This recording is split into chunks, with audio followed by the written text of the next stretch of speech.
Nouvelle édition du podcast Motomag, un podcast qui se savoure comme ici sur YouTube, mais aussi sur toutes les plateformes de diffusion des podcasts, Deezer, Spotify et bien d'autres. Ça s'appelle Dis Coco, pourquoi tu fais de la moto? Et le coco du jour, c'est un plaisir, une joie, un honneur et un privilège de recevoir Richard Almet. Richard, vous le connaissez probablement soit comme gros concessionnaire de la zone Paris-Sud, Montlhéry, etc., une activité qu'il exerçait pendant quelques décennies, mais soit, moi c'est comme ça que je t'ai d'abord dans la mémoire, comme recordman de vitesse en roue arrière sur une Suzuki jaune, avec une fille quasiment en maillot de bain derrière, à des vitesses qui donnent le frisson.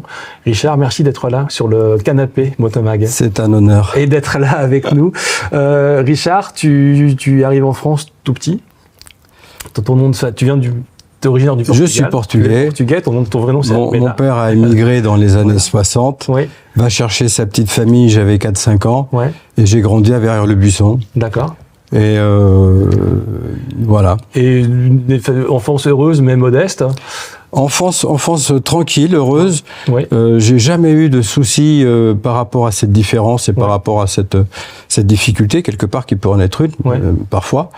La chance, c'est d'avoir grandi à Verrières-le-Buisson, donc épargné de peut-être des tendances ou des problèmes d'insécurité ou de. On a bien vécu. Mon père était un homme dont je suis très fier. Il a eu un métier, il était cheminot toute sa vie sur la ligne C du RER, et un employeur jusqu'à la fin de ses jours. D'accord. Donc de lui, j'ai une admiration pour mon père qui n'a jamais eu d'excès dans la vie. Je pense que de lui, je tire la ténacité, la volonté et la fiabilité. Et la fiabilité, c'est important. Et qu'est-ce que t'as aussi ce petit un petit grain de folie à un moment qui rentre. Qu'est-ce qui fait que le jeune Richard alors peut-être que le grain de folie vient peut-être de mes ancêtres, parce que mon nom Almet est la francisation du nom Almeida. Oui. Et Almeida, c'était un explorateur je pense en 1500, qui a découvert les Indes et qui était gouverneur donc des Indes, un aventurier. Alors peut-être que du côté de mon père, j'ai certainement ce côté pragmatique, fiable, pas finalement aventurier. Et puis des descendants, il y a peut-être ce côté où je cherche finalement quelque part un petit peu d'aventure. Bon, il y a une généalogie à creuser. À creuser. Je la connais pas bien. Revenons à la moto. À quel moment le jeune Richard, donc dans sa banlieue sud de Paris, voit passer une moto et se dit tiens, ça me plaît. Et je crois même que. Donc j'ai grandi place du Poulinat, Verrières-le-Buisson. J'écume le bois de Verrières avec mes petits 50 à boîte. Ouais. Dès 12-13 ans. J'ai été gagner mes petits sous pour acheter mes 50 au golfe de la Boulie à Versailles, où je tirais les caddies. D'accord. Et je me faisais 200 ou 300 balles, 300 francs, par week-end. C'est pas mal, hein? C'était beaucoup d'argent. C'était beaucoup d'argent. Donc très vite, j'ai pu m'acheter mes petits 50 italiens, un petit Malaguti, une Paloma, un Mondial, avant de passer à toute la série des Gitane Testi. Et tout ça avec 12-13 ans. Mais on a le droit. Alors j'ai commencé à 12-13 ans. Jusqu'à mes 16 ans, j'ai écumé les 50 à boîte, tout ce qui existait, les Italiens. Pas de Kreidler, pas de Zundap. Peut-être qu'ils auraient été plus fiables, j'aurais acheté moins de pistons, parce que je crois que tous les mois, j'étais abonné à un piston chez Jean Robot à Antony. Ça coûtait pas cher un piston? Je m'en rappelle pas, mais en tous les cas, je limais, je rabotais, j'essayais de faire marcher un peu plus vite. C'est là que tu acquiers le sens de la mécanique.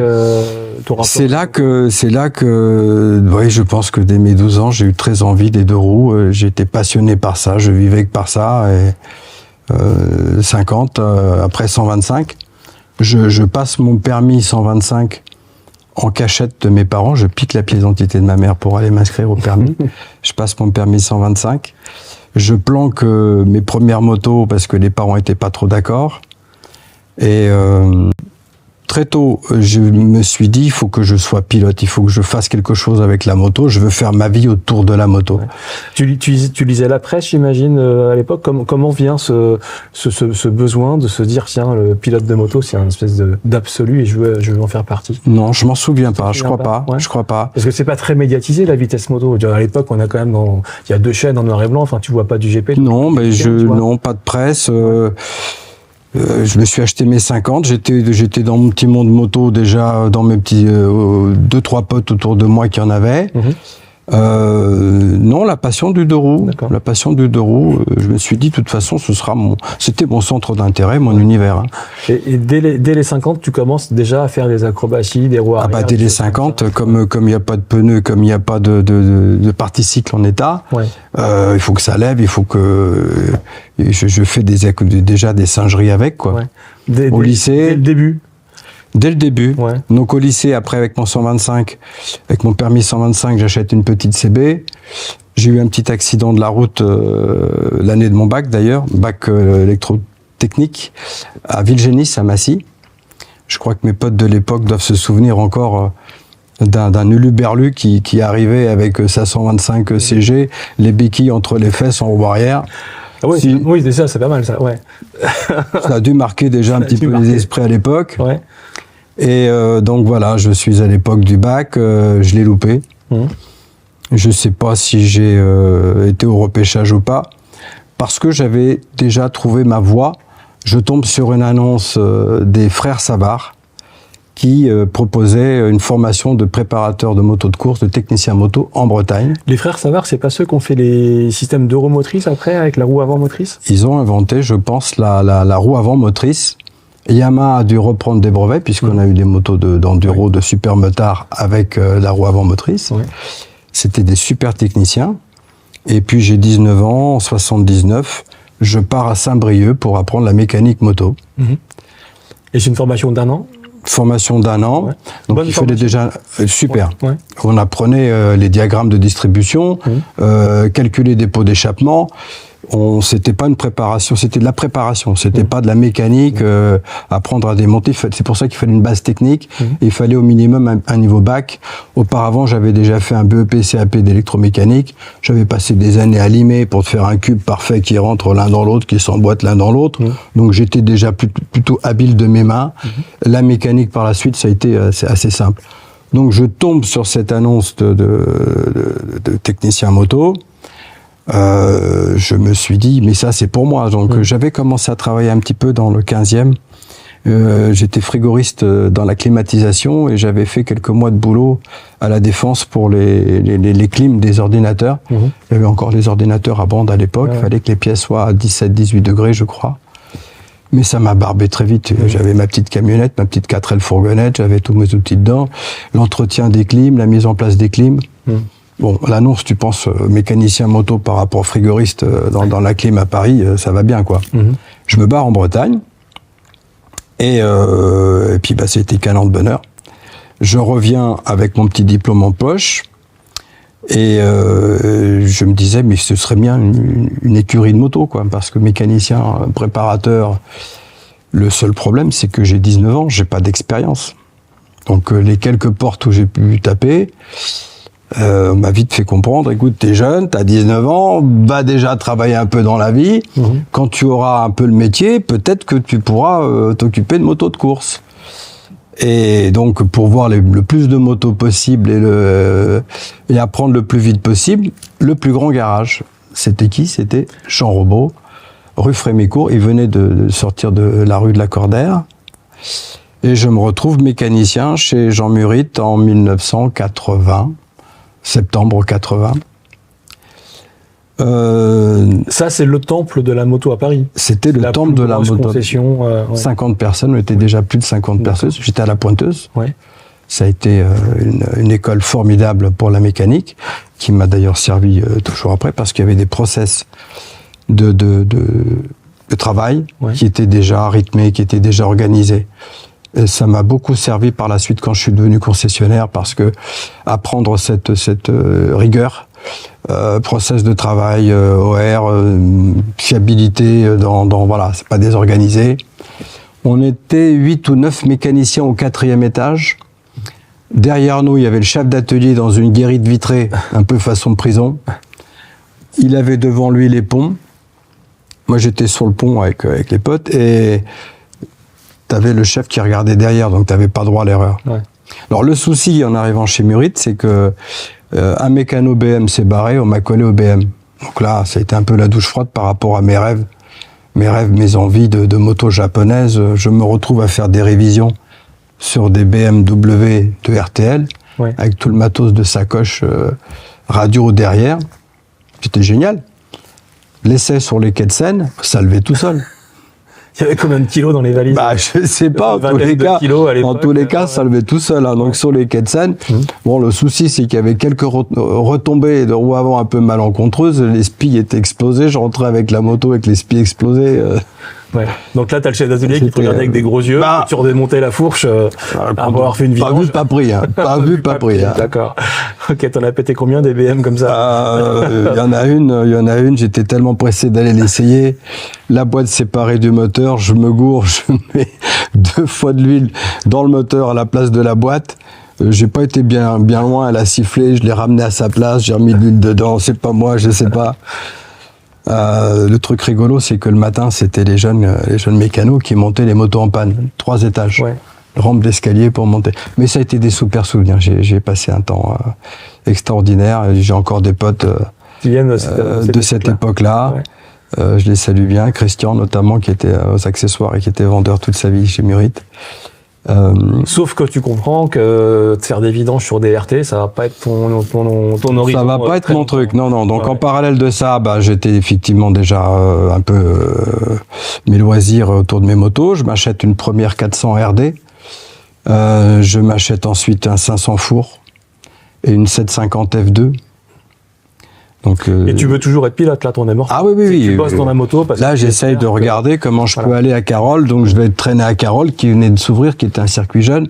Je fais connaissance avec les gars qui s'occupaient du circuit.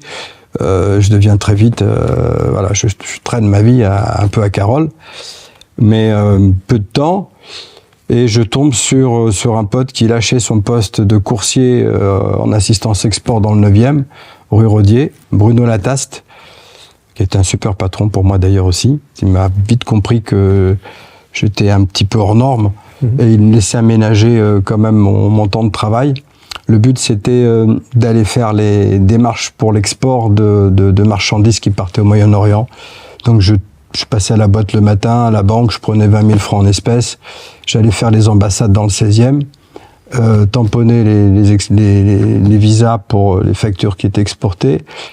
Souvent faire des visas en express, court-circuiter les délais, bac chiche au personnel des ambassades, donc la débrouille. La débrouille. Et tu te débrouillais? Je me débrouillais pas trop mal parce que j'arrivais. C'est la débrouille et je suis assez doué. Je terminais mes journées. Désolé Bruno. Souvent à 12h30, c'était terminé, le temps de ramener à la boîte, 14h. Le boulot était fait. Le boulot était fait. L'astuce, c'était que si tu as 2-3 potes qui sont bien branchés aux Émirats Arabes Unis ou à l'Arabie Saoudite ou à l'Oman avec le personnel, tu leur files tes trucs et en contrepartie, tu prends les leurs avec les personnes que tu as dans ta poche. Et du coup, au lieu de faire 4, 5, 6 ambassades, t'en fais plus que 2 le matin. Ouais. Et on se retrouvait rue Boissière dans le 16e, café qui était notre QG. Et on se redonnait les paplards, et on rentrait, le boulot était fait, impeccable, c'était le but. Ouais, et du coup, j'avais les après-midi. Et là, qu'est-ce que tu fais l'après-midi? Les après-midi, je cherche comment je peux extérioriser ma fougue et mon envie de la moto, quoi.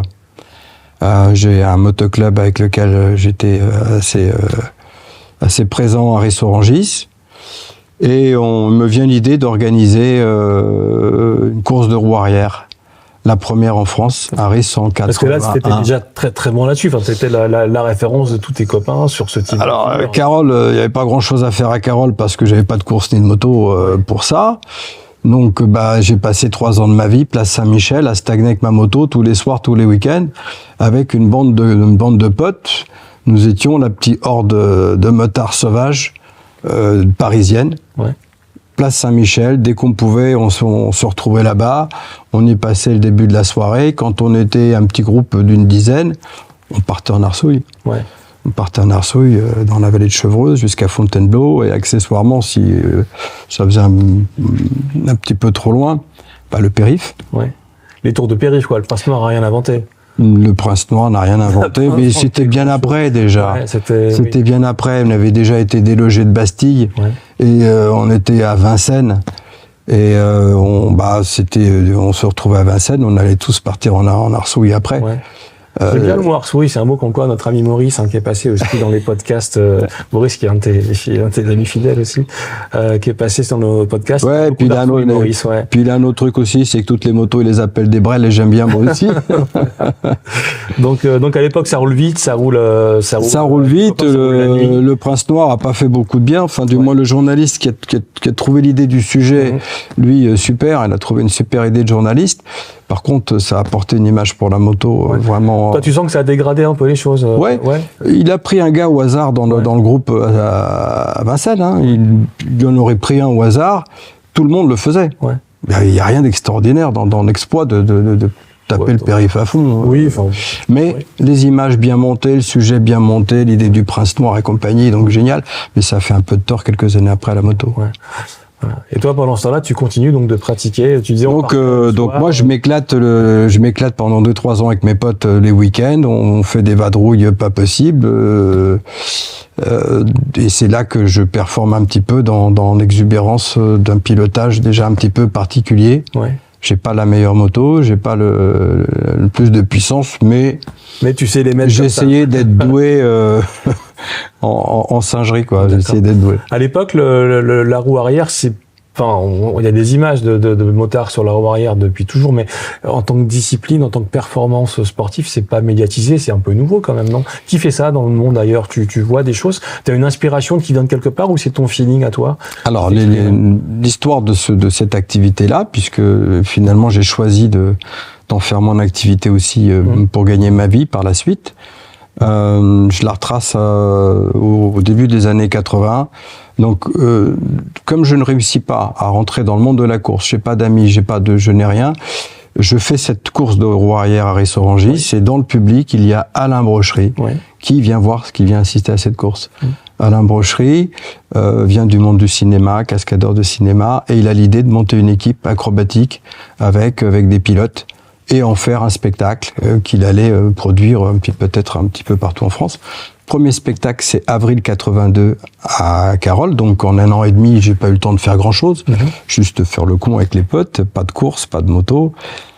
Il me voit gagner la course haut la main, il y avait beaucoup plus de motos de trial que de motos de route.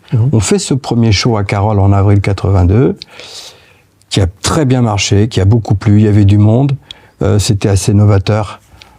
Il y avait dans la troupe Gilles Husson, qu'on ne présente plus, avec son OW31. Il y avait Philippe Vassard. Il y avait une équipe de deux gars, une fille qui faisait plus des acrobaties en gendarmerie, qui montait sur une échelle. Et j'avais ma GSX 1100. Qui était ta moto de tous les jours, en fait. Ma moto de tous les jours. Moto de spectacle. C'est une moto de coursier. Ouais. J'étais coursier avec. Voilà. J'étais coursier avec GSX 1100. Par la suite, en 1300 Kawa. Par la suite, en Martin. Juste avant. En Martin, c'est bon, ça, quand même. Ouais, j'ai un petit peu. On fait ce spectacle. Et je suis le premier à faire en tous les cas, une exhibition publique avec des grosses cylindrées. On n'a que des motos de trial, des motos d'enduro, une moto de vitesse, mais pas de grosses cylindrées encore. Je pense que c'était un point de départ au spectacle acrobatique moto. Le truc, c'est que auparavant, j'avais été au Mans voir un Dragster Festival. Il y en a eu 2 au Mans. J'assiste au premier, celui de 81. Je suis dans les gradins avec mes potes. Sur la piste, il y a Arto Nyquist, finlandais, avec un 1300 Kawa, qui est vraiment le premier en Europe à amener quelque chose de nouveau, des grosses cylindrées qui se baladent sur la roue arrière, qui assez spectaculaire. Et j'étais sur le cul. Qu'est-ce qui fait de magique que tu n'avais jamais vu? Alors déjà, il y a quand même, j'avais une GSX 1100, 1300 Kawa, je pouvais pas me la payer. Le GSX 1100, c'est déjà une grosse moto, mais le 1300, il est encore plus impressionnant. Très grosse moto. Donc, il faisait 3 trucs. Derrière sa moto, il descendait avec les sabots, il remontait, il cassait le feu arrière de son 1300 Kawa, et il roulait à l'envers, il démarrait à l'endroit, il se mettait dessus à l'envers, et il revenait. 3 trucs. Mais ça avait explosé au niveau de l'audimat, au niveau de... On avait des frissons dans le dos. Un 13 Kawa qui se met à l'équerre et qui pète le feu. C'était... Moi, je suis dans le public, je dis, mais je peux le faire, je fais déjà.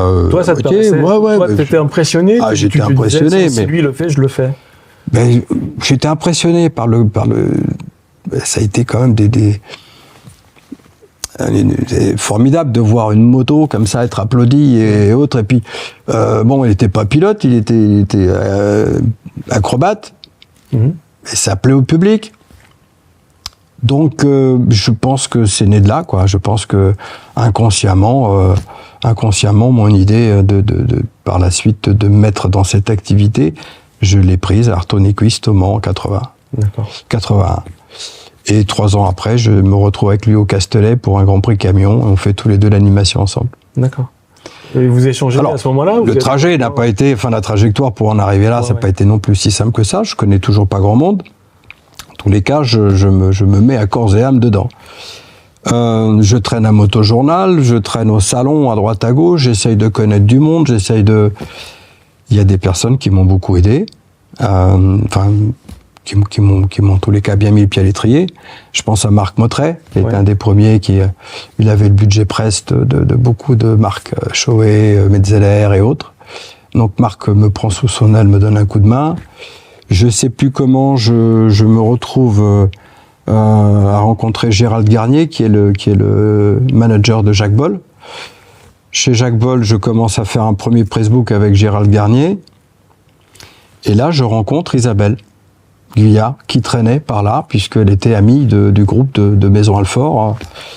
Je rencontre Isabelle, j'étais dans mes projets de mettre en place aussi ma petite activité d'acrobatie. Mais là, tu es toujours coursier, en fait, le matin. Je suis toujours coursier. Voilà, c'est ça. Ouais.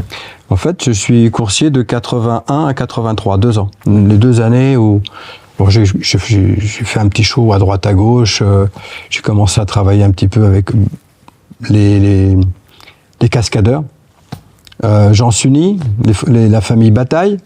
Là, on est dans les cascadeurs. Les cascadeurs, c'est les gens qui sont, à l'époque, cette activité-là, d'ailleurs, on l'a assimilée à cascade, et j'aimais pas ça. Oui, parce que toi, t'es pas cascadeur. Ah non, j'aimais pas ça. Je suis pas cascadeur, je veux être pilote. Cascadeur, c'est un mec qui se prend les torgnoles et qui tombe dans les escaliers. Bah, cascadeur, déjà, un cascadeur, il fait un truc où il est pas sûr de s'en sortir. Ouais. Et généralement, c'est avec de la casse. Ouais. Donc, casser des voitures à la sortie des villages, mettre le feu, mettre de l'huile, répandre de l'huile par terre. Bon, tu fais peut-être que des roues arrière avec une grosse cylindrée, mais c'est quand même, on te catalogue tout de suite cascadeur. Et d'ailleurs, toutes les images de l'époque ou les petits sujets dont on parlait de l'activité, cascadeur. Ouais. Et toi, t'aimais pas ça? Moi, j'aimais pas ça. Comment tu te définissais, du coup? Pilote, acrobate, je voulais être pilote. Ouais, tu voulais être pilote, ouais. Je voulais être pilote, donc j'ai pas eu les couilles, hein. Clairement, j'ai pas eu le cran, j'ai pas eu la niaque, j'ai pas eu la volonté. Merci papa, trop sage. Trop sage, le mec qui a 221 en short sur la roue arrière, hein. J'aime bien. Non, trop sage. Bien sûr. Il n'est pas sorti de son rang, un boulot toute sa vie, du coup, donc moi, j'ai pas osé être pilote. J'ai pas osé courir le risque même pas courir le risque. J'ai pas osé aller au bout des choses et essayer. Pilote, on en reparlera, mais t'as fini par être pilote quand même. En tous les cas, pas pour gagner ma vie, non, pas pour gagner ma vie. Ouais. Et donc je décide de faire cette activité-là.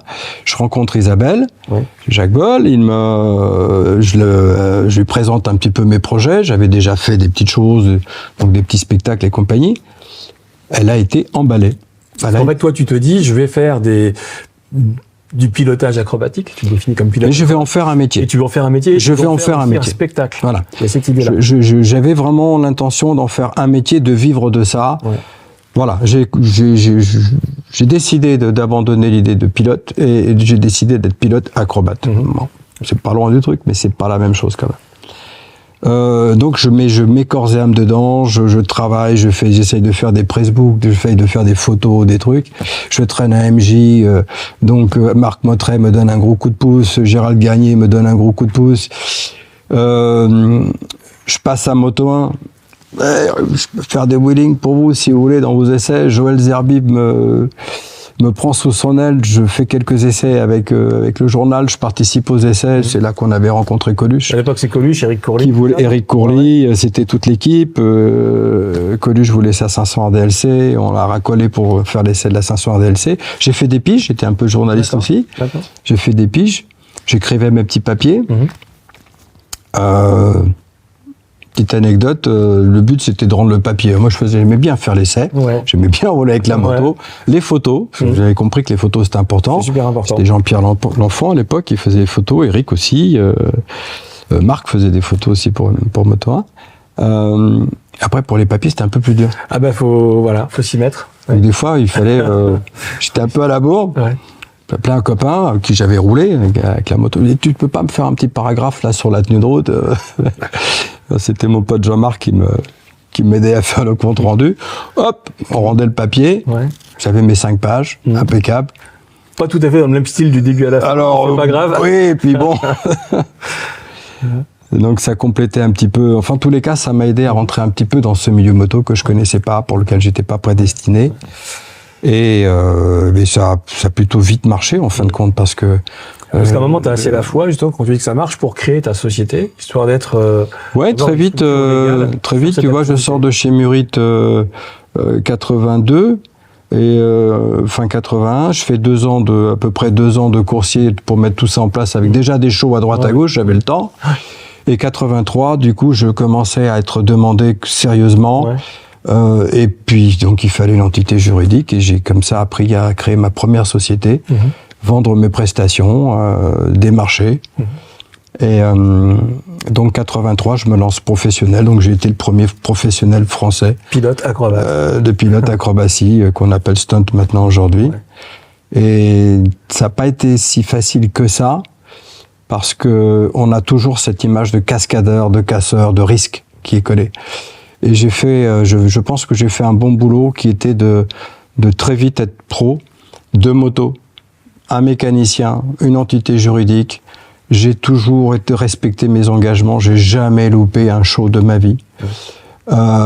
J'ai eu la fierté de pouvoir être pris par des organisations de prestige.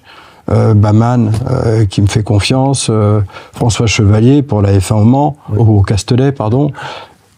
Claude Michi, qui est aujourd'hui organisateur m'a fait confiance dans ces années où on avait l'image du cascadeur.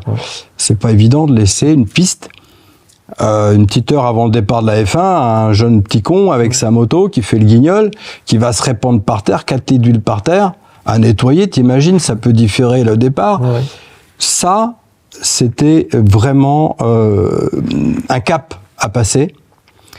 Et je suis plutôt fier d'avoir réussi à mettre en place ce cap de confiance, de professionnalisme, de gars sérieux, tout simplement, sérieux, qui est là pour faire un boulot. Et peut-être tout simplement parce que je me suis pas perdu dans le truc, je suis devant du monde, je sais faire ci, je sais faire ça, mon wheeling il est beau. Oui, parce qu'il y avait moyen de choper la grosse tête, parce que concrètement, t'as 24 ans, quelque chose comme ça. Bah oui, 85, je suis dans 61, j'ai 24 ans. Tu te retrouves en ouverture d'un Grand Prix de F1 devant des dizaines de milliers de spectateurs. Il y a 80 000 spectateurs. Peu de temps après, on va en reparler, tu décroches des records du monde. Ensuite, ton nom devient quand même très célèbre dans le monde de la moto, au point qu'on te demande partout en Europe, au point que tu vas faire 2 fois Macao, au point que tu vas traverser les États-Unis pour faire des démonstrations. Il y a moyen d'être en lévitation, bourré de cocaïne du matin. Ça aurait pu. Et de penser que, le monde t'appartient. Et en fait, non, tu restes structuré, professionnel, avec cette idée d'améliorer les spectacles. D'autant plus que, tu ne le dis pas par modestie, mais on va quand même rappeler qu'en fait, tu as très peu d'occasions de t'entraîner. Parce qu'en fait, claquer des roues arrière à 160 ou 180, alors si, dans une zone industrielle, un peu, machin, mais en vrai, en vrai, j'ai pas d'entraînement. J'ai un petit peu la piste avant le show. Oui, mais la veille au soir pour repérer un peu le truc. J'améliore mes numéros de spectacle en spectacle, mais non, j'ai pas d'entraînement. Je courais pas non plus beaucoup de risques. En fait, ce métier-là n'est pas risqué. C'est pas risqué parce que non. T'es tout seul sur ta moto. Bien sûr, à 220 sur la roue arrière. T'es tout seul sur ta moto, t'as un peu de pilotage à faire, mais t'es pas à 4 de front dans le premier virage comme au GP ce week-end. Oui. Tu peux pas dire, attendez les gars, je le sens pas, on va le refaire. Oui. T'es tout seul sur ta moto, tu commences à faire ton petit pilotage, ta figure ou ce que tu as envie tu le sens pas. t'arrêtes, tu bifurques sur autre chose. Ouais. Il faut quand même un petit catalogue de prestations. Tu as un enchaînement. Combien de temps ça durait une démonstration En général, une demi-heure. Une demi-heure le samedi, une demi-heure le dimanche. La demi-heure quand même. Ah oui, puis je faisais ça bien. Moi, j'avais un petit synopsis des choses que j'allais faire. Tu sais, je me faisais mon petit déroulé. Qui était collé sur le réservoir. Dans ma tête ou sur le réservoir, je la préparais avant. Je démarre, je vais là, je reviens, je reprends Isabelle, je mets mes sabots, on change de moto, je fais un pneu, je reviens, voilà. Et il y avait un déroulé qui était rythmé quand même. Dans l'ensemble, c'était rythmé. J'ai essayé d'organiser ça comme un vrai spectacle avec un début, une fin. D'où vient l'idée de faire ça avec Isabelle? Donc Isabelle, Isabelle, je la rencontre chez Jacques Boll. Un rouge sans casque, accroché derrière toi à des vitesses improbables, et qui trouve ça cool en plus. Elle adorait. Elle adorait ça. Elle adorait. On a fait ça 5 ans. Elle adorait, elle était vraiment épanouie. La partenaire parfaite. Et à l'époque, alors là c'est sidérant parce que moi je suis à la fois admiratif et en même temps éberlué, c'est-à-dire que personne ne dit attendez les gars, vous êtes en survêtement, en short acrylique à 200 à l'heure sans le casque. C'est un peu tendu quand même. C'était la période. Mais c'était notre époque. Elle était en maillot de bain, talons aiguilles, sans casque. Ouais, voilà. Ouais. Mais personne ne trouvait ça choquant. Donc finalement, c'était. Moi, j'ai toujours travaillé bras nus en t-shirt. Quand le temps le permettait, si je mettais un blouson, c'est qu'il pleuvait. Je faisais ça sous la pluie aussi. Ouais. Mais l'époque était comme ça. Ouais, bien sûr. L'époque, ça ne choquait pas de voir voilà, numéro acrobatique d'un pilote moto sans casque. Ça choquait pas. Ouais. Parle-nous de tes records de vitesse. T'en as claqué 2. Les records, c'est une histoire qui a commencé par Patrick Bourny pour l'émission Incroyable mais vrai, début des années 80. Jacques Martin. Pour Jacques Martin. Et il fait, je crois que c'est 112 d'abord. 112 km/h, le premier record, c'est ça? Avec une petite YZ de Yamaha. Il réédite un peu plus tard, si je me rappelle bien, vers les 147 km/h. C'était l'année d'avant, à peu près, le premier show à Carole, donc de avril, avec les Félins, où Gilles Husson, avec son W31, moto de Grand Prix, 181 km/h. Pas faite pour ça, avec la moto de temps. Moto de temps, ouais. Il fallait de la maîtrise. Gilles était vraiment très doué. Il est exceptionnel. Tout le monde adorait ce gars. C'est bien regrettable qu'il soit parti trop vite. Il pourrait être encore aujourd'hui avec nous. Je l'avais. Moi, j'étais sous le charme de un pilote de Grand Prix qui est là, qui fait du wheeling. Oui, ça donnait de la noblesse aussi à ton activité, finalement. Je m'en rendais pas compte. Mais merde, il faisait des grands prix. J'ai jamais pu faire. Il était là faire du wheeling avec moi. Je le vénérais. On a fait un super motard ensemble avec Gilles. D'accord. Par la suite, l'époque des super motards à Carole, à l'époque de Jean-Michel Bell et compagnie. Et il y a 2 couillons qui ont 2 motos de route. Gilles avec son Nové et moi avec mon Martin. Et on participe au super motard à Carole. Le départ. On est qualifié, on roule. Ouais. D'accord. Non, mais il y a un contrôle technique, tu vois. Non, mais tu vois pas les deux. Oui, c'est marge. Et vous avez fait comment? Vous avez dans la terre, vous faisiez comment? Alors, moi, j'étais finale ou demi-finale, je sais plus. À force de faire les tremplins et les sauts, j'ai ouvert le cadre du Martin, la colonne. Et Gilles, je sais pas comment, je me rappelle plus comment il s'en était sorti. Mais il était couillu aussi. Il était un peu kamikaze aussi, quelque part. Donc, avec Isabelle, c'était une grande aventure de 5 ans. Ça a plu quand on faisait les Grands Prix camions, mais il fallait qu'elle se cache. Les routiers, mais ils étaient fous. Attends, cette petite bimbo en maillot de bain rouge semblait un peu à Samantha Fox. C'est la même époque. Pour après, mais au secours. Elle savait plus sortir de. Il fallait une sécurité. Ouais. D'accord. Comment du coup je reviens sur la question des records de vitesse. Les records de vitesse, donc j'en reviens à ça. Bourny fait le premier, Husson le deuxième. C'était pas prévu à ce moment-là que moi je participe au record. J'en avais envie. Quelques temps après, j'arrive à décrocher une occasion de le faire à Montlhéry, course de stock car voiture à laquelle participait Coluche aussi, qui m'a parrainé d'ailleurs pour ce petit record. Et j'arrive à faire 193. Il y a des ballots de paille, on sort de la ligne droite pour rentrer c'était pas vraiment adapté, sans essai, sans rien. Donc 85. Et la difficulté dont tu parles pas, c'est qu'en fait, avec les radars de l'époque, tu dois faire ton record à un endroit précis. devant la cellule. Hein. Alors qu'aujourd'hui, on te mettrait comme ça au pistolet. C'est ça, on pose 2 cellules. Municipales. Et alors, les cellules, c'était sur les circuits. À Montlhéry, c'était le barbecue des flics. Oui, mais ça reste un endroit précis, de toute façon. Ils le posent à un endroit, tu passes devant et il y a un endroit où ils shootent. Ouais. Donc la difficulté, si ta piste n'est pas terrible et compagnie, c'est d'arriver au maximum au bon endroit. Et quand t'as pas beaucoup de temps, tu le fais avant, tu arrives peut-être après. Donc là, ce coup-là, j'arrive à 193. Pour une mission Télé Monte Carlo dans le sud, circuit Miramas, j'ai eu l'occasion de refaire à nouveau une tentative, donc en 85, et là, je réussis 205. D'accord. Là, la piste est bien, mais le radar est toujours fixe. Oui. Donc c'est Quand tu fais 205, tu te dis j'aurais pu faire mieux, tout ça, ou t'es quand même content de toi parce que les perfs que personne n'a fait avant. C'est un moteur de GSX 100, hein, ça prend 220 dans les descentes. Ouais. Il y a le cadre Martin. Où tu veux dire déjà, Il y a le cadre Martin, ça aide. C'est sûr que ça aide. Mais c'est quand même pas la moto qui est top. Et je plafonnais un petit peu. Je plafonnais un petit peu avec le vent. Dès que tu piques un peu du nez, t'as plus de ressources pour revenir. Donc c'est un petit peu au petit bonheur la chance que tu arrives à passer au max devant le radar. Du coup, j'ai tapé le moteur. J'avais ramené des pistons Arias. J'avais fait venir des pistons Arias par Bob Filler des USA. C'est des pistons pour le drag. Donc sur le 1100, mais des pistons de compression. Là, j'avais gagné du couple. Et en 86, pour le Grand Prix camion en Angleterre, circuit de Silverstone, au centre de la piste, il y en a un petit aérodrome, une piste aérodrome. Et pour la télé anglaise, j'arrive à faire 221. Les pistons m'ont beaucoup aidé, le moteur était un petit peu mieux. Et je m'arrête là. Donc entre-temps, Brocherie avait aussi tenté l'aventure avec un 198 ou 196.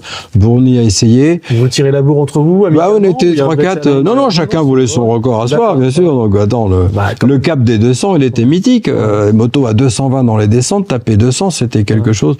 Il y avait ce cap qu'il fallait être le premier à le passer. Donc voilà, j'ai eu la chance d'être le premier à réussir à passer le cap des 200. Bon, après, par la suite, ça s'envole. C'est quoi les difficultés de tenir une moto sur la roue arrière à plus de 200 km/h? Parce que entre la position de conduite, la prise de vent, le fait de se tenir sur la moto, c'est quoi les challenges principaux? La difficulté, c'est de arriver à prendre le maximum de vitesse avec la moto qui est en prise au vent. La prise au vent va te stabiliser la vitesse si tu ne commences pas à descendre un petit peu. C'est en piquant du nez que tu vas arriver à passer toute la puissance. Donc plus tu vas vite, plus tu es obligé de de faire baisser la moto et tu la maintiens avec l'accélération. Avec un moteur peu puissant comme à l'époque, 110 chevaux, tu te loupes un petit peu, elle va tomber. Tu te loupes pas, tu vas pas arriver à la vitesse devant les cellules, tu vas peut-être y arriver après. Donc il fallait vraiment essayer de jauger la distance et à une certaine distance, pas se louper, passer la puissance en laissant la moto tomber un petit peu. Voilà, c'est la prise au vent en fait qui empêche la vitesse. Mais t'as peu de tentatives pour jauger justement de cette distance. 221, j'en ai fait une dizaine. J'en ai fait une dizaine. D'accord. Donc ça aurait pu être un peu plus, un peu moins, mais il y a un temps qui est imparti pour une émission de télé. Tu as été un des premiers à installer un shifter sur ta moto dès les années 80, alors qu'on pense que le shifter c'est une invention du tournant des années 2010, en fait non? Bah oui, pour les figures, pour les petites figures que je faisais avec Isabelle. Donc à l'époque, mon activité, il s'agissait d'animer une manifestation sportive avant le départ de la course. F1, camion, 24 heures du Mans auto, moto, Grand Prix moto. Donc il faut animer le public, il faut animer la piste. La piste à l'époque, elle est longue, il y a du monde partout. Il ne nous venait pas l'idée de rester dans un coin parce qu'il faut satisfaire le plus grand nombre possible de public. Donc la vitesse et aller d'un bout à l'autre de la piste. Donc on était sur des années où c'était la vitesse qu'il fallait. La vitesse, c'est faire toute la ligne droite. Donc jamais j'ai eu l'idée de me mettre dans un coin à l'arrêt pour développer des figures par la suite. Mais du coup, le shifter, c'est parce que tu étais avec une passagère sur le réservoir. Donc dès Carole en 1982, je faisais de la roue arrière assise sur le réservoir avec les pieds par-dessus le guidon. Une fois que tu as fait ta deuxième à fond, t'es court. Donc j'ai fait pas mal de représentations à l'occasion des dragsters en France. Je voyais les motos de drag passer la deuxième sur 400 mètres. Mais Moi aussi, je veux passer la vitesse au guidon.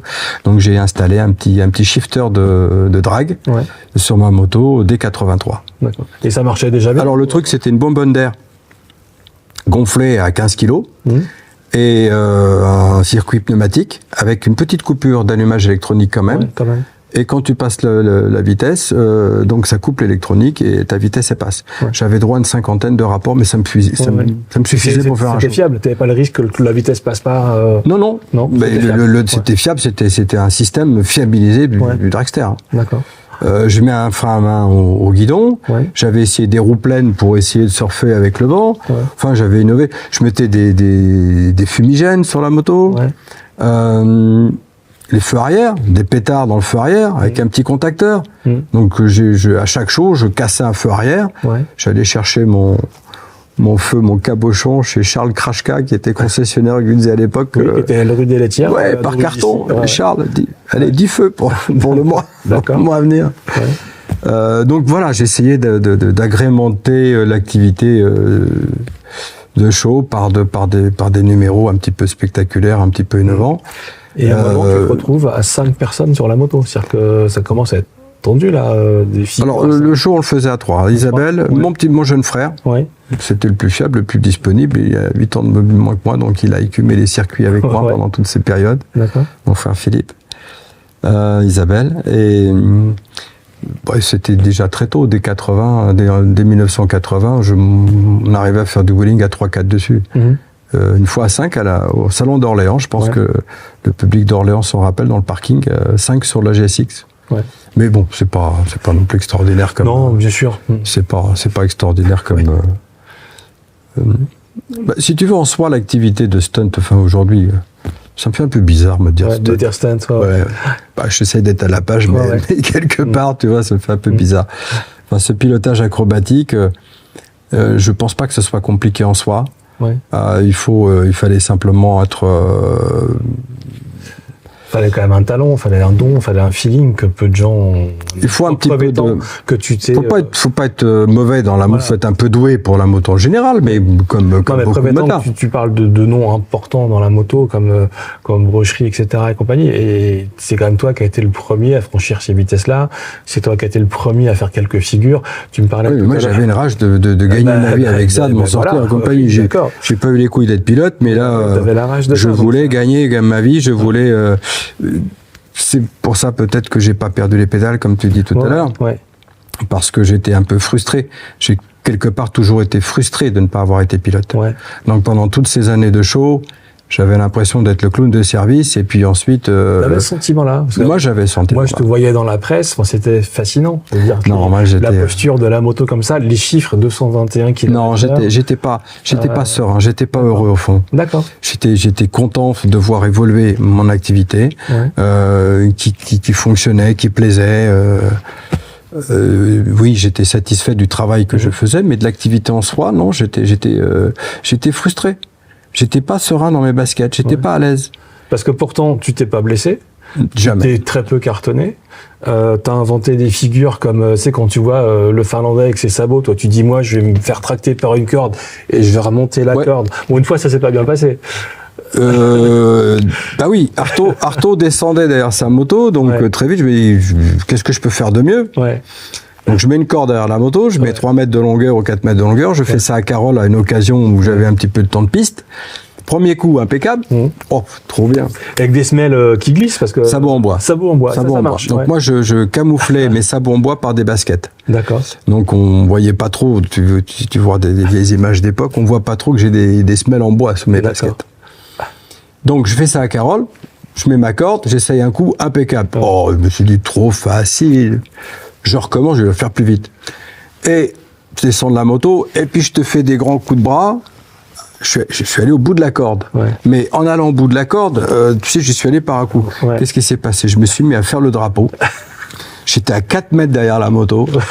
Et ça me balançait gauche-droite, gauche-droite. Bah, à un moment donné, ça n'a pas loupé, quoi. J'ai pas réussi à remonter avant la fin du gravier, quoi. J'ai fini dans le gravier. Je me suis pas fait mal. La moto, plein gaz dans le gravier. Bah, la moto, elle reste accélérée, tirée. Donc, Là, je me suis dit, ok, faut pas descendre n'importe comment. Faut laisser glisser, rester dans l'axe de la moto. Donc ça m'est arrivé une fois, plus deux. Hein. Ouais.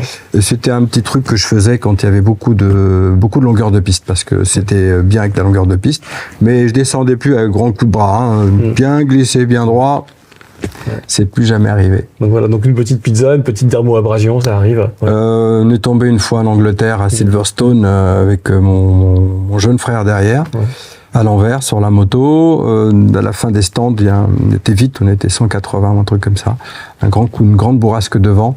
La moto a failli se retourner, un grand coup de patin.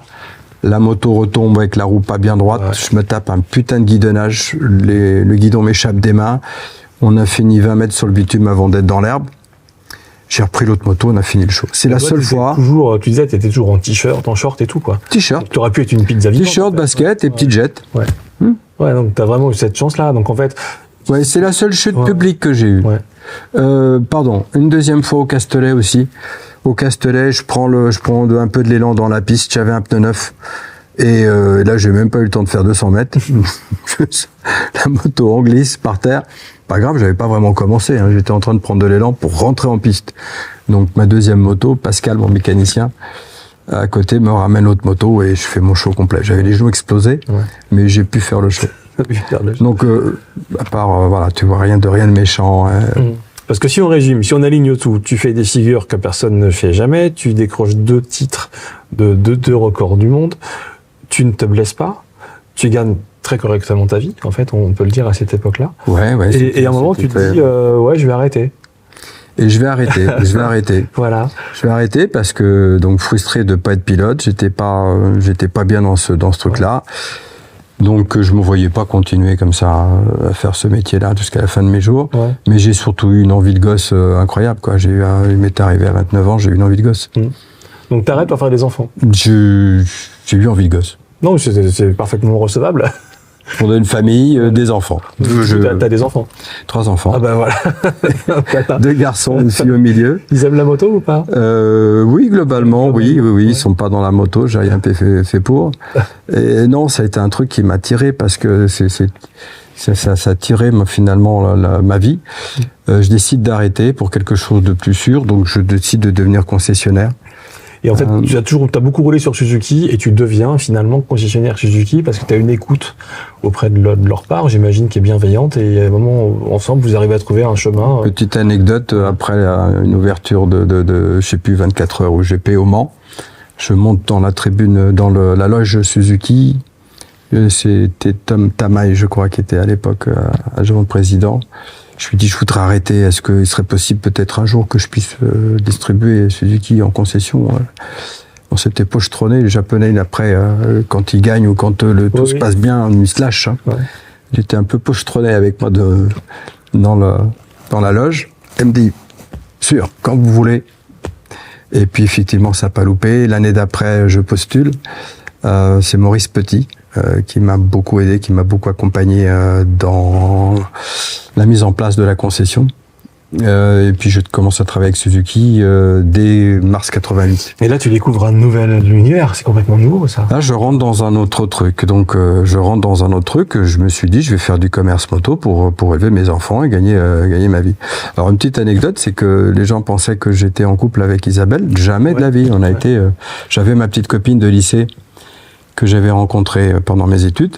Nous avons passé 8 ans ensemble. Elle était plutôt passionnée par le médical, moi par la moto. Donc c'était 2 mondes un petit peu à part. On me restait 8 ans comme ça. Et pendant les années où j'étais avec Isabelle. Ouais. Et donc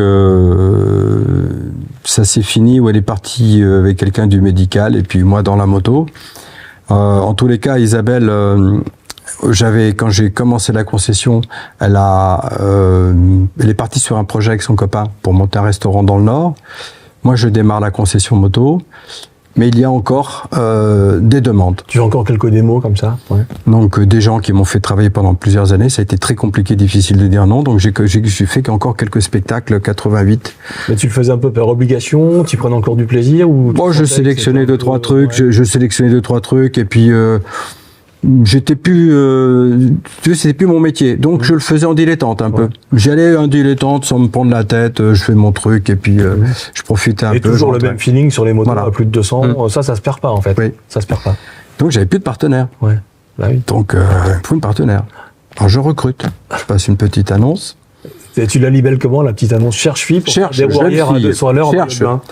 Cherche jeune fille sportive pour spectacle dans le domaine des sports mécaniques.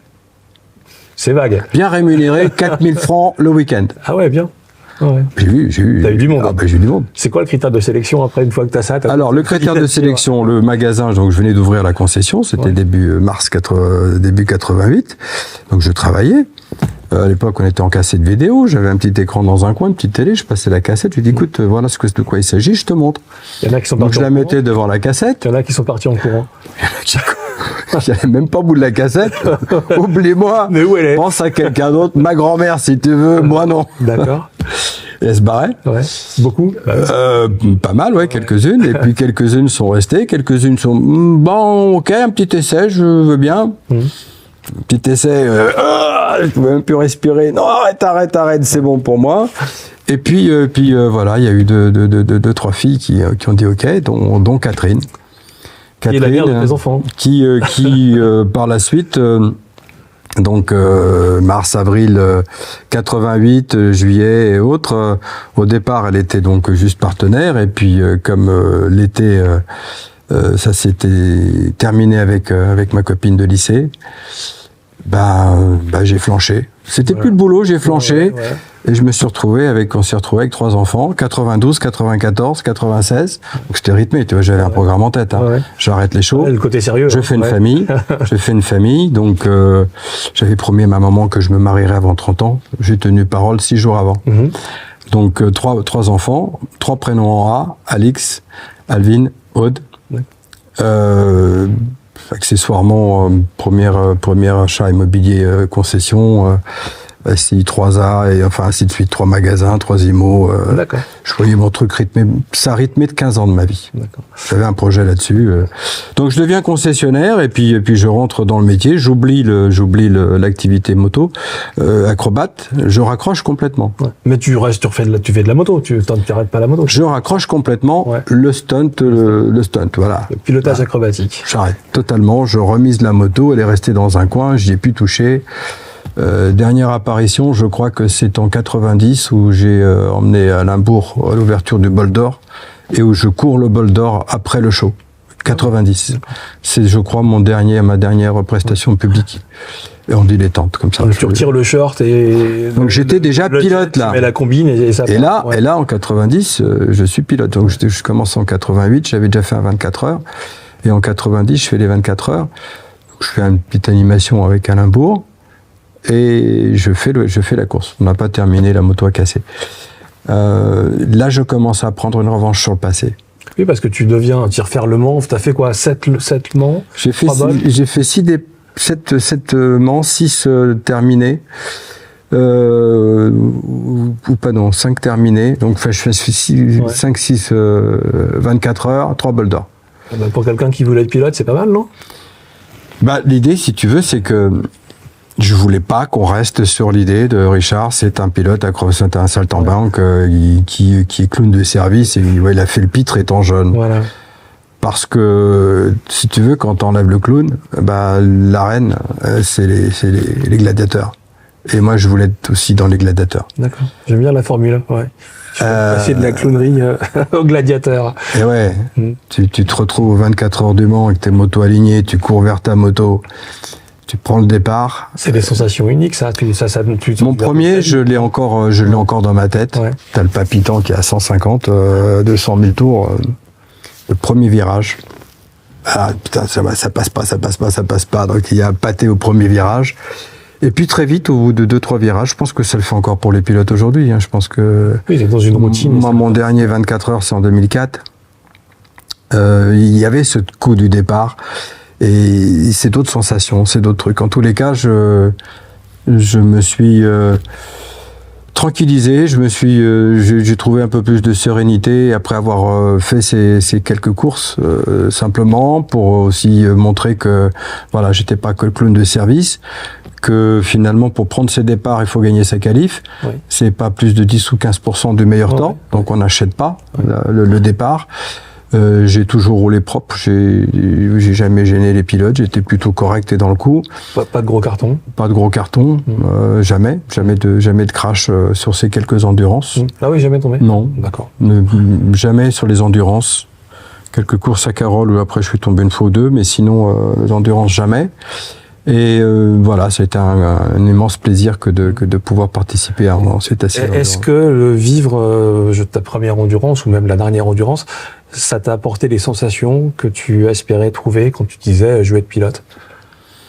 Je te dis le premier virage, alors moi avec mon niveau de poireau, j'ai eu la chance d'en faire des petites courses. Effectivement, quand tu es dans le premier virage, que tu vois 20 mecs devant toi comme ça, tu dis ah c'est beau, bon enfin s'il se passe un truc ça va être compliqué. C'est quand même des moments dont... Alors sincèrement, je pense que j'ai pris plus de plaisir qu'à faire le pilote acrobatique. Ouais. Pour le côté quoi, partage d'une moto en équipe, les sensations sont beaucoup plus intenses. Ouais. Finalement, quand tu es sur ta moto, tu es tout seul, tu gères ton équilibre, tu gères ce que tu veux, mais quand tu le sens pas, t'arrêtes. Ouais. Là, tu peux pas. Sur la moto, il y a quelque chose qui ne peut pas être fait autrement que être à fond à chaque tour. Si tu veux être dans le coup, il faut être régulier sur ton chrono. Et il y a une sensation qu'on découvre que lorsqu'on fait de la piste, c'est qu'à chaque virage, finalement, tu as l'impression que c'est trop tard. Ton freinage, il est trop tard, qu'il te reste plus de distance pour tourner. Et c'est comme ça que tu arrives à être dans le chrono. Donc, tu as une sensation... Tu te dis, mais la moto, c'est fini, je sors, je passe pas. Donc, t'as une adrénaline, t'as quelque chose de fort qui se passe. Ça passe pas. Et ça, tu le vis pas autrement. Ça, tu le vis pas autrement. Et un bon pilote, c'est quelqu'un pour moi qui sait le faire. Moi, j'ai besoin d'un lièvre. Donc, tu vois, je suis pas non plus très casse-cou. J'ai besoin d'un lièvre pour performer, pour faire des temps corrects. Dans un rythme de quelques pilotes, je vais me mettre dans le rythme. Mais tout seul, je vais pas arriver à faire un temps. Mais ce qu'on voit aujourd'hui dans les pilotes d'aujourd'hui, GP et autres, t'as des pilotes qui savent faire leur temps tout seul. Oui, et d'autres qui ont besoin d'un lièvre. Et d'autres qui ont besoin d'un lièvre. Donc moi je suis plutôt besoin de courir après quelqu'un. D'accord. Mais c'est une sensation de fou avec des motos d'aujourd'hui, d'être dans un virage et le freinage, tu dis ça tient pas, ça va t'as la roue avant qui commence un petit peu à glissouiller et là t'es la limite de limite et c'est là que les temps c'est là que tu peux être régule. Et je ne l'ai jamais retrouvé sur du pilotage acrobatique ou sur du pilotage autre. Il n'y avait pas d'adrénaline particulière sur le pilotage acrobatique? Non. 200 sur la GSX avec un coup de chaud derrière non. D'accord. Non, t'as un coup de chaud s'il y a un coup de vent, t'as un coup de chaud si tu sens qu'il s'est passé quelque chose qui pouvait ne pas le gérer. Mais je pense que c'est du roulage tranquille. J'aime bien le roulage tranquille, on en reparle. Il y a des moments d'hallucination totale sur ce canapé Motomag 221 sur la GSX. Non, mais après, on n'est pas non plus dans des trucs comme aujourd'hui. L'évolution de le stunt, on en parlera tout à l'heure pour finir. C'était. Non, mais donc il y a beaucoup plus d'adrénaline pour ma part, oui. Ouais, d'accord. Pour ma part, oui. D'accord. Pourquoi? Parce que tu voulais être pilote et que c'est là que tu as trouvé finalement la réponse à tes moi j'aurais pu, je pense que j'aurais pu gagner un petit championnat de France au moins de promosport. Ouais. Auquel cylindré? 750 000. Non, je pense que j'aurais pu, à force de persévérance sur 2-3 ans, je pense que j'aurais pu, c'est qu'à moi. Et pour toi, championnat de France promosport, parce que je veux pas me la péter en me disant que je peux gagner un championnat d'Europe pour un truc, mais déjà, faire un championnat complet. La saison, Ouais. D'accord. J'avais fait 2-3 coupes. Juste quelques manches 600 TT Triomphe et aussi de 50 RGV quand je faisais la marque Aprilia. J'étais quand même dans les 3-4 devant chaque fois qualif. Oui, c'est pas les honneurs. Gagné, mais donc je voyais que je pouvais. À un niveau de. D'accord. La vie de concessionnaire, c'est de l'épanouissement ou c'est des bilans comptables, des soucis, des clients pas contents. C'est une vie de con. C'est une vie de concessionnaire. Est-ce que malgré tout, parce que moi, ce qui me frappe dans ce que tu me dis, c'est qu'à un moment, tu dis voilà, j'étais devenu quand même la figure. Alors de la cascade, t'aimes pas ce mot-là, mais bon, c'est quand même comme ça que t'étais vu. T'avais un nom. Enfin moi, tu vois, à Almay, dans les années, fin des années 80, je me mets dans la moto, je découvre ça, je dévore la presse. T'es un monsieur de la moto. Est-ce que ce nom-là t'a aidé malgré tout à démarrer cette concession et à attirer spontanément des clients? Oui, c'est sûr. Ça t'a quand même servi à ça. C'est sûr. Ça m'a aidé d'une part à décrocher la marque Suzuki, à inspirer confiance parce qu'ils voyaient comment tu bossais. Voilà, inspirer confiance. On est dans les années où t'as pas besoin de caution bancaire ou autre, c'est plutôt à la confiance. Donc tu peux démarrer de pas grand-chose. D'accord. Et en plus, Suzuki, à cette époque-là, c'est les RG, les GSX-R, les DR, les JBL. Ouais, il y avait la fin des RG500. Les GSX-F, etc. Ils ont une super gamme qui donne vraiment envie.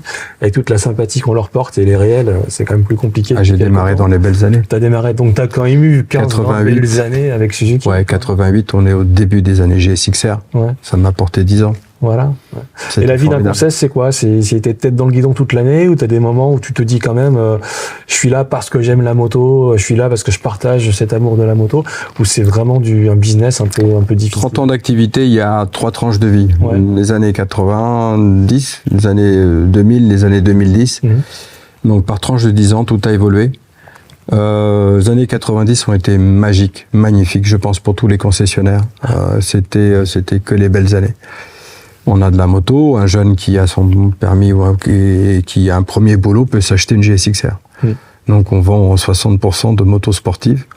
La route n'est pas réprimandée, on n'a pas Sarko qui était encore là pour nous mettre le grand délit de la route. Il n'y a pas plus d'accidents finalement.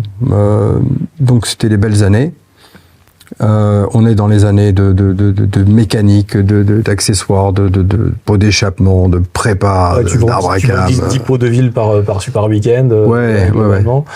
Je démarre dans la moto. Je me suis associé avec mon mécanicien, Pascal Légère, à qui je dois beaucoup parce que il m'a apporté les compétences techniques pour l'atelier qui ont tout de suite fait que finalement, pendant toutes ces années, j'ai plutôt été performant en service après-vente et en qualité de service sur les techniques de préparation moto.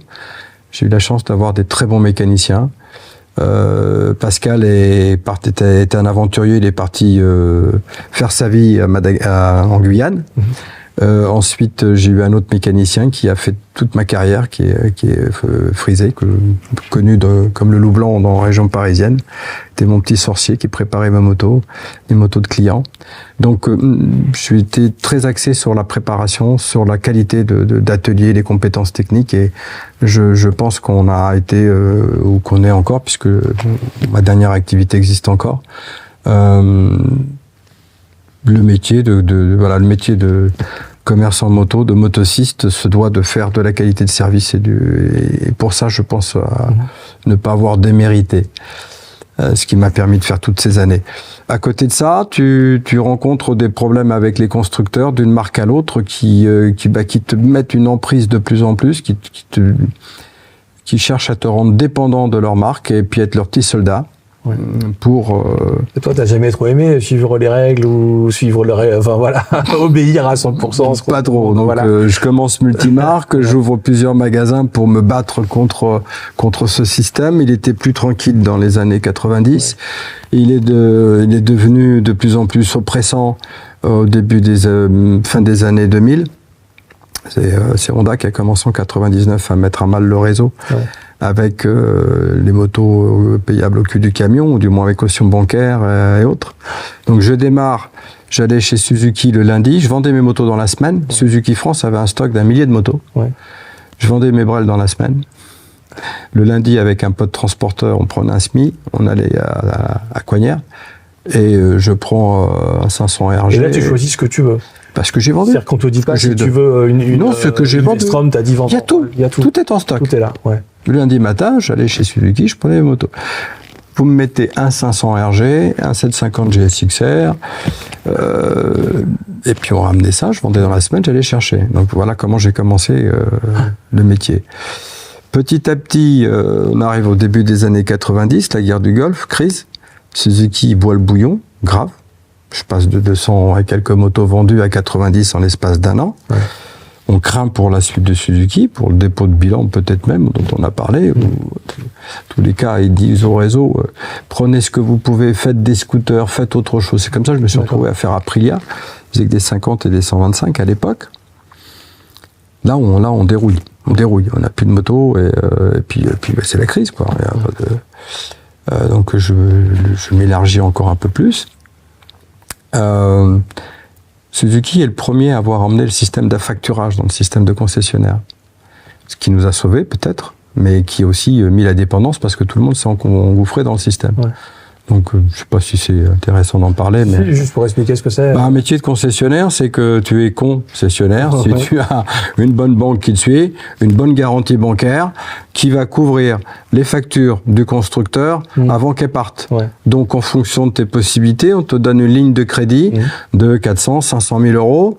Tu es ouvert chez le constructeur dans cette limite de crédit qui est garantie par la banque. Donc le constructeur, quand tu cliques sur facture, tu dois être dans le vert. Si tu es dans le rouge, la moto elle part pas, tu payes d'avance et voilà. Donc finalement les constructeurs ne courent plus de risques et puis tu cours tous les risques financiers à stocker pour eux et il n'y a plus de motos en stock chez les constructeurs. Maintenant tu les planifies l'année d'avant. Ouais, c'est ça. La fabrication au Japon, elle est faite en fonction de la planification. Ouais.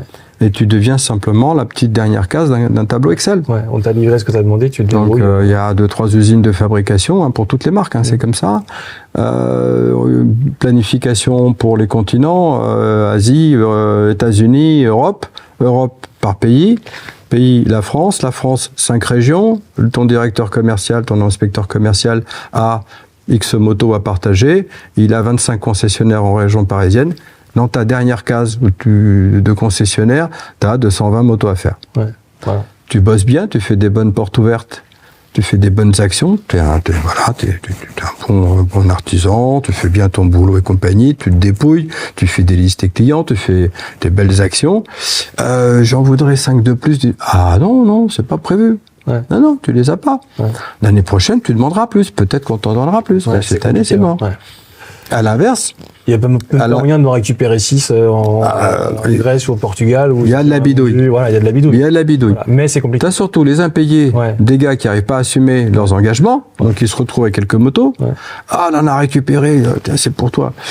En gros, tu leur plais, le robinet à moto, il arrive à s'ouvrir un petit peu, tu leur plais pas, on ferme un petit peu le robinet. Ouais. Donc il y a une dépendance, si tu veux, qui est que malheureusement aujourd'hui, la distribution, il faut des beaux showrooms, ça va bien... Oui, on les connaît tous. Tu prends l'exemple Ducati, c'est un système commercial qui est comme beaucoup, assez contraignant. Il faut des beaux showrooms, beaucoup investir, alors que la moyenne du réseau, elle fait 80 motos de vente à l'année. Ouais. Ça suffit pas pour payer une cathédrale toute rouge, sol carrelé au mur. Avec des photos de Bagnaia, tout ça. Ouais, donc, tu as tes cautions bancaires. En gros, un concessionnaire, il a une durée de vie de 5 à 7 ans. Il a assez de pognon pour rentrer dans la moto au standard de ce qu'on a besoin. Pas assez pour en sortir trop vite.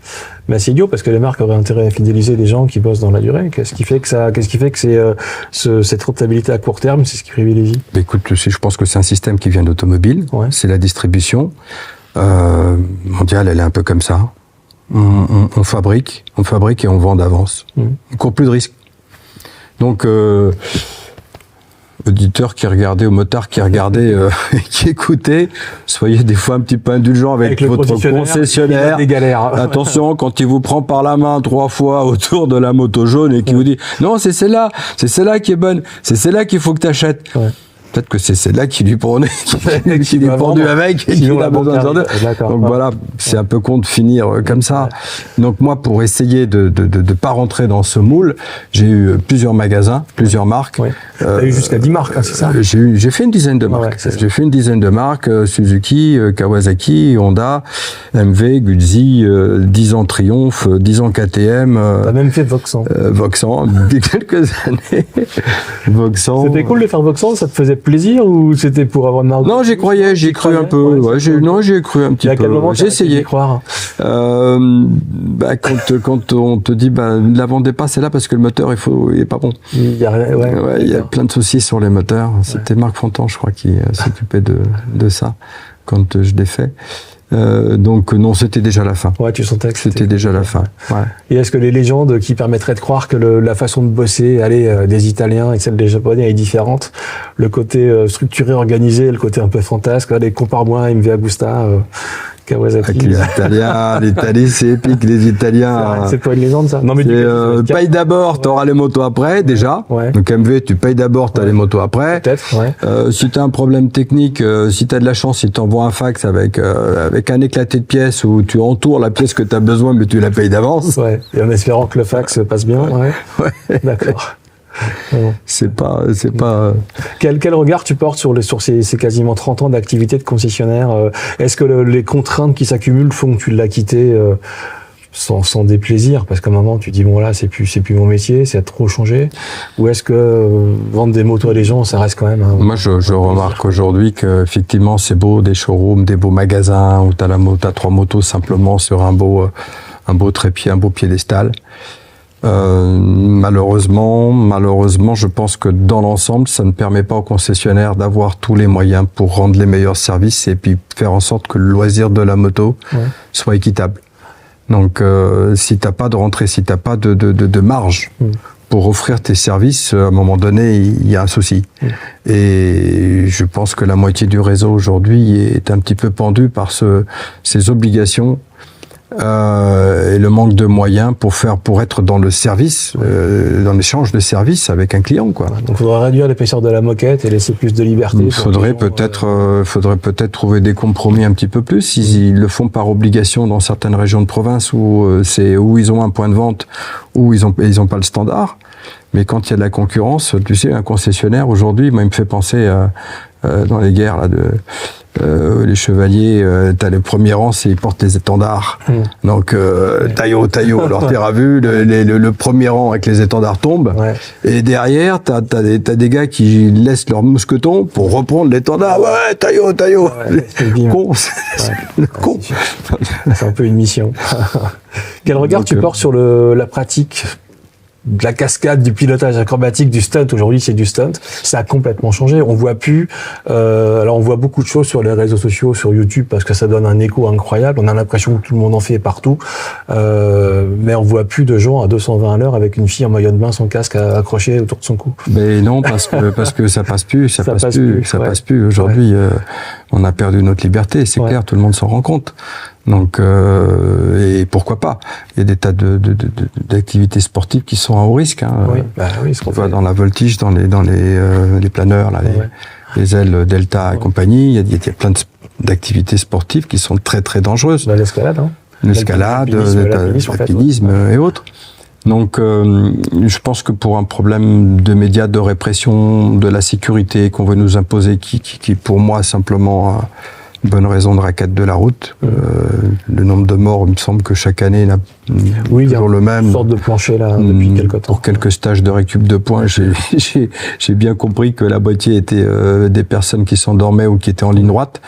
Donc bon, bref, cette image de cette activité de stunt aujourd'hui, elle est pour moi pas simplement en relation avec les problèmes qu'on a besoin de mettre médiatiquement sur le grand public, sur la sécurité de la route. Donc il va se passer quelque chose, il se passe quelque chose qui fait que depuis déjà mon époque, ma génération des années 80, médiatiquement ça passe pas. Ça passe pas, donc il y a quelque chose à faire, à trouver. C'est pas encadré par des fédés de sport, fédés moto et autres n'ont jamais encadré correctement la chose. Toi, tu penses qu'il faudrait un championnat du monde de stunt ou quelque chose comme ça, avec des règles, un cadre d'exercice, ou est-ce que le caractère du cascadeur, du stunter, fait qu'il aura du mal à se plier de toute façon à un conformisme et que lui voudrait exprimer sa personnalité en faisant autrement? Je pense déjà que j'ai démarré à une époque où c'était un numéro acrobatique, c'était un truc spectaculaire, mais qui était, on était 3-4. Il y avait Doug de Mocos aux États-Unis qui faisait du wheeling avec une moto de cross dans les terrains de cross. Arto Nyquist qui a commencé donc un petit peu avant moi, l'année d'avant moi, avec son 13 Kawa, j'enchaîne derrière. Donc on est quelques-uns. Aujourd'hui, c'est des milliers de licences, c'est des milliers. Donc t'as plus le côté spectaculaire. Donc il faudra encadrer ça dans une discipline sportive. On est à la fin de quelque chose peut-être qui est déjà trop connu. Donc si trop connu, c'est des motards qui ont envie d'une activité différente simplement du circuit, il faudrait l'encadrer. que ça devienne organisé avec un règlement, des règlements qui vont différer d'une manifestation à l'autre, soit figure acrobatique, soit de style, soit de ou un petit peu comme en patinage artistique, des juges qui vont juger le côté artistique du pilote. Ouais. Mais je pense qu'on a fini. On est dans de l'acrobatie aujourd'hui, c'est un petit peu. Les numéros de cirque, si t'en voyais trop, c'est plus spectaculaire. Ouais. Donc aujourd'hui, je trouve qu'il y en a plus. Il manque le côté spectaculaire du côté unique. Ouais. Qu'est-ce qui va différencier un pilote à un autre, enfin un stunter à un autre Il y a le côté artistique simplement, mais il n'y a plus le côté spectaculaire. En plus, ils sont plutôt dans des vitesses lentes, moins dangereuses. Tu tapes le frisson d'avant. Ouais. Bon, c'est pas mal pour niveau sécurité, je dis pas le contraire, c'est pas mal. Mais il manque quelque chose. Est-ce qu'il y en a un qui t'impressionne aujourd'hui, tu regardes ça, on sait bien qu'aujourd'hui on est effectivement sur de la basse vitesse dans l'ensemble, on est sur... J'ai été épaté par la petite jeune Sarah Lecito à ses débuts. Ouais. Aujourd'hui, je pense qu'il faudrait qu'elle passe un cap. Ouais.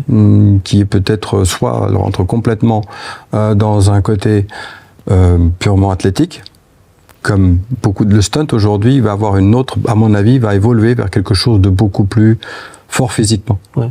De l'athlète pur, faire la croix de fer, je suis tombé sur quelques vidéos, je suis vraiment épaté par le côté physique du pilote. Quel type de figures qui sont-ils quand tu me parles d'être épaté? C'est quoi? T'es épaté par quoi en fait? Ils se mettent sur les bras à l'envers, poirier sur les mains. Tu vois bien que dans les gestes et dans les mouvements, il y a un côté athlétique, de force, de puissance, en même temps que l'équilibre pur. Donc dans l'équilibre pur qui finalement, une fois qu'on l'a, on l'a, la dimension au-dessus, ça va être la force physique. Et donc carrément de l'entraînement, des heures et des heures d'entraînement au niveau athlétique. Ramener sur l'équilibre. Un petit peu comme dans le cirque, si tu veux, apprendre à faire du monoroue. Moi j'ai appris à faire du monoroue en 2 heures, une après-midi. J'avais souvent mon monoroue avec moi dans les paddocks. Donc une fois que tu as appris le monoroue, si tu veux porter 2-3 personnes et faire des trucs, j'avais pas la force. Donc la dimension au-dessus, ça va être de travailler le côté. Peut-être que ce sera la suite. Ceux qui vont plafonner vont passer à côté de quelque chose, vont être dépassés par la suite de ce côté spectaculaire de cette activité de pilotage acrobatique va résider dans la force physique. D'accord. 4 questions avant de finir, Richard. Tu n'as jamais été tenté par le cinéma? J'ai touché un petit peu. Donc, lors du spectacle à Carole, Félin 82, Michel Normand m'a repéré, me fait faire une pub pour Cronenbourg pour le Cinoche. Il s'agissait de taper une charrette de foin, de passer par-dessus. Du facile. Je tape la charrette, je me prends le guidon dans le bide. Ok, deuxième, on va le refaire. Bleu, contusion, on va le refaire. Avant l'impulsion, je prenais l'impulsion et puis je sautais par-dessus dans le foin. J'ai travaillé avec Michel Julienne, avec Alain Prieur, sur des trucs. J'ai aussi failli faire les Jean Moulin, les commissaires Moulin à l'origine. Yves Régnier avait misé sur moi pour faire ces trucs. Je démarrais un magasin, je fais une prestation un soir, 3-4 heures d'attente. La soirée, pour finalement me mettre debout sur une moto, prendre un flingue et puis pof, et puis brassoir. Au secours. C'était pas ta vision du truc. Donc j'ai appelé Alain Bourg, je lui ai dit écoute, je t'emmène. On a été prendre un costume un costume de flic, fait la suite. Et il a fait les moulins pendant des années. D'accord. Donc c'était pas ton truc, le côté attente, tout ça, non. Puis le risque finalement, c'est non, le risque c'est que tu vas dire un cascadeur, c'est un mec qui se prend des bourpifs et qui tombe dans les escaliers. Aussi. C'est aussi ça, c'est aussi ça. Mais même si tu es que cascadeur mécanique, cascadeur finalement, normalement il y a une part de risque qui est pas contenu, qui n'est pas contrôlé. Moi, je préfère la maîtrise. Tu vois, j'aime bien savoir ce que je fais. Même si je suis un petit peu risque-tout dans des aventures, j'aime bien les contenir quand même. Je jauge mon risque. Donc le cinéma, non, ça m'a pas plu. J'ai plus envie de persévérer là-dedans. J'aurais pu peut-être, parce que Jean-Pierre Goua, qui s'est mis à la moto après moi, a fait une belle carrière. Donc il y avait des choses à faire. Mais je l'ai pas senti, j'ai pas été attiré par ça. J'ai pas creusé l'idée ni de. D'accord. Le fantasme moto que tu as réalisé, le truc qui te faisait le plus vibrer, tu te dis je l'ai fait. Je m'attends peut-être à une réponse genre voilà les pilotes d'endurance, mais il y a peut-être autre chose. Il y a peut-être autre chose. Le truc que j'ai réalisé. Non, il y a un truc qui me vient en tête qui n'a rien à voir avec le fantasme. J'ai décroché un sponsoring avec Elf sur une Formule 1. Il y avait tout le staff Elf. J'avais pas trop de sponsors, c'était tout début de ma carrière. Et je fais un Elf en burn devant le staff. Ça n'a pas loupé. J'ai été invité. Sylviane Loyer, que j'ai croisée il n'y a pas longtemps, que je salue d'ailleurs, a trouvé ça sympa et m'a pris sous son aile. Mais pas de problème, on va vous aider. J'avais des cartons de chaussures de Chéquier Essence de 100 balles, je savais plus quoi en faire. D'accord. Non, des trucs que j'ai réalisés, finalement, j'ai pas réalisé des grands trucs et j'ai pas eu des grandes envies moto. Est-ce qu'on ne pêche pas par modestie quand on a la record du monde et qu'on a fait 10 fois les 24 heures de quelque chose? En fait, j'ai pas fait grand chose en fait. En fait, je suis pas ébahi par des exploits moto.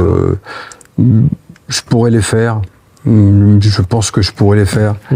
Maurice, quand il se barre en calbute avec un petit sac à dos et un t-shirt dans son dos qui va dans le fond du désert, et je dis, mais il est complètement fou ce mec, mais je pourrais le faire avec lui.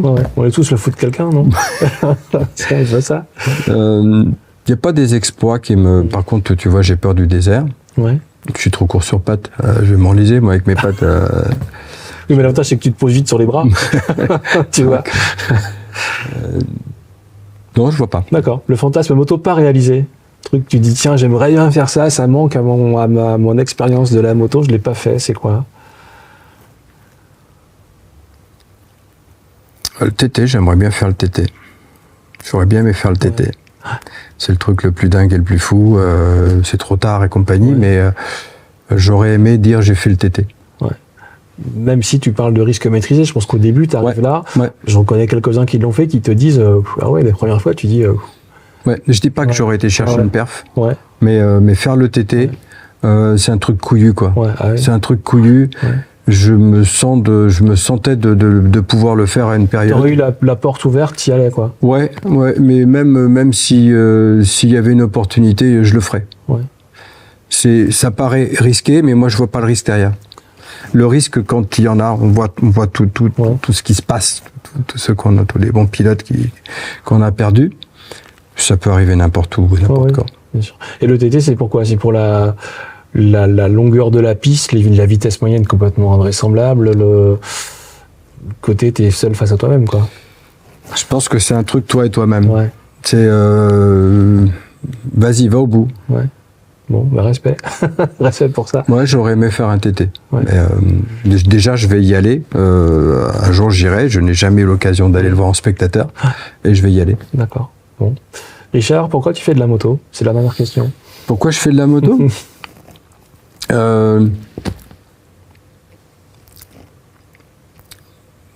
Pour pouvoir en essayer plein et en avoir plein.